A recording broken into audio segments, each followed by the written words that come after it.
We say bring back the church, but one of the best questions, I can say the best questions that I've received is that, how are we going to bring back the church then? If we are to bring back the church, we need to bring back, like I said, what we have lost.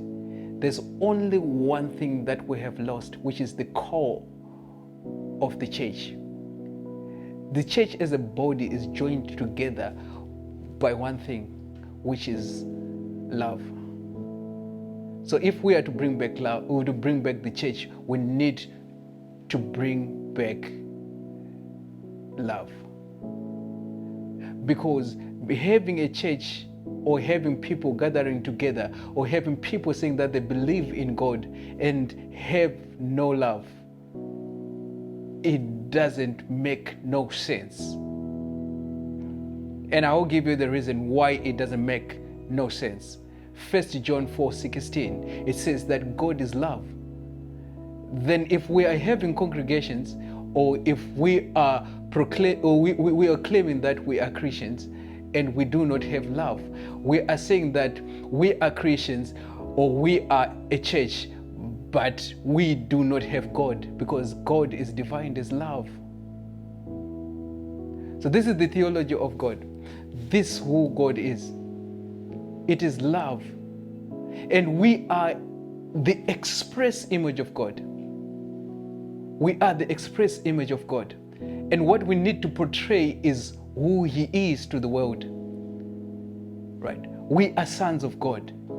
As sons of God, what we need to portray is who God is. Right?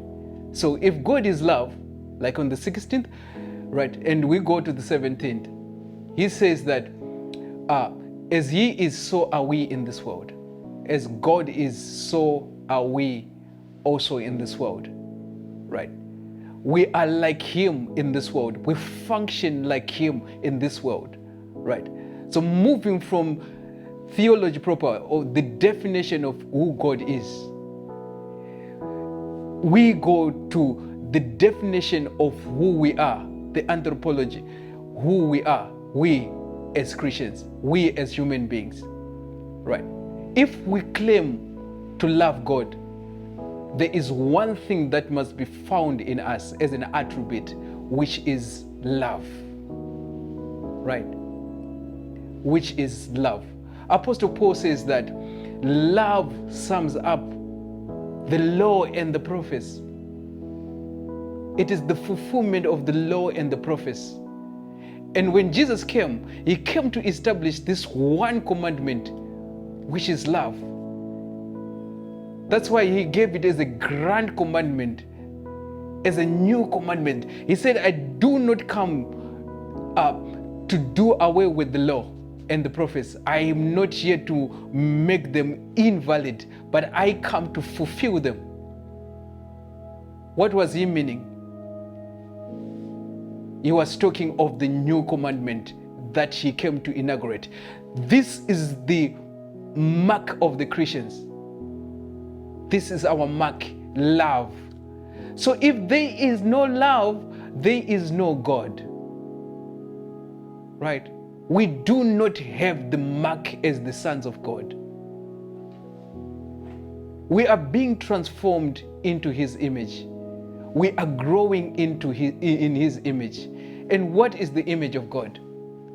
The image of God is love. We need to go and take Him back. This is the foundation of the church. This is what bonds us together.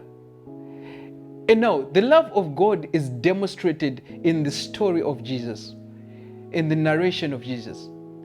Jesus on the cross is an expression of God's love. That while we were still sinners, Christ died for us. This is how much God has demonstrated His love. The love of God is not only expressed to those who are good, or those whom we can say that they qualify.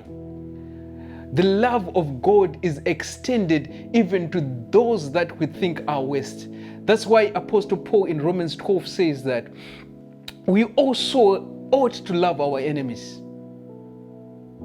So it doesn't benefit us only to love our brethren, to love those who are saints, to love those who are righteous, and to love those who follow the commandments, but also to love those who are outside of our circles.